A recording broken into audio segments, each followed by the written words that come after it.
Les sujets du jour de la revue fiduciaire. Premier sujet de notre JT. Rescrits fiscaux. La Direction générale des finances publiques a publié un rapport de 14 pages sur l'activité des rescrits fiscaux en 2023.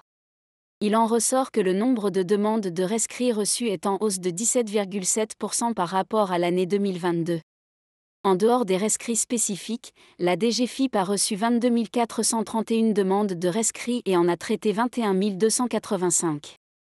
La majorité d'entre elles a fait l'objet d'une réponse dans le délai de 3 mois. Le nombre de saisines pour un second avis est en augmentation par rapport à 2022. Dans 27% des cas, une position différente de celle initialement retenue par l'administration a été adoptée. Deuxième sujet de notre JT. Nouveau rapport de durabilité, qui est concerné ? À compter du 1er janvier 2025, les grandes entreprises et les sociétés consolidantes d'un grand groupe devront établir, dans leur rapport de gestion, un reporting de durabilité si certains seuils de chiffre d'affaires, bilan et nombre de salariés sont dépassés. Les sociétés concernées par cette nouvelle obligation sont les grandes entreprises, à savoir celles qui dépassent au moins 2 des 3 seuils suivants. 25 millions d'euros de total du bilan, 50 millions d'euros de chiffre d'affaires net et 250 salariés. Les sociétés consolidantes qui contrôlent une ou plusieurs autres entreprises formant avec elles un grand groupe, c'est-à-dire un groupe dont l'ensemble dépasse au moins 2 des 3 seuils suivants. 30 millions d'euros de total du bilan, 60 millions d'euros de chiffre d'affaires net et 250 salariés.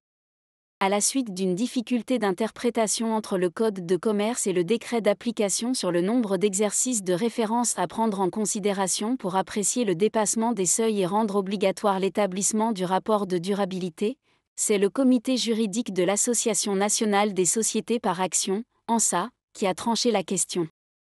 Selon l'ANSA, il convient d'apprécier la taille des entreprises selon 2 exercices consécutifs.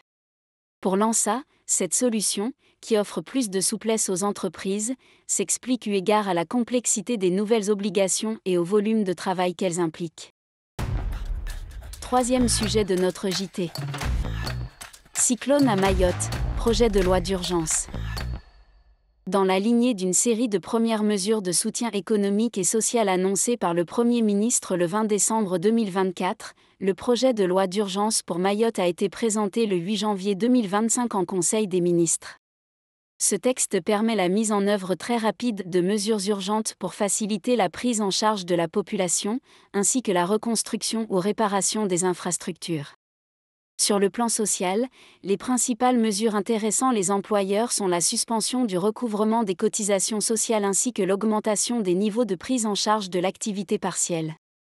Le texte sera examiné en séance publique à l'Assemblée nationale à partir du 20 janvier 2025, puis au Sénat le 3 février.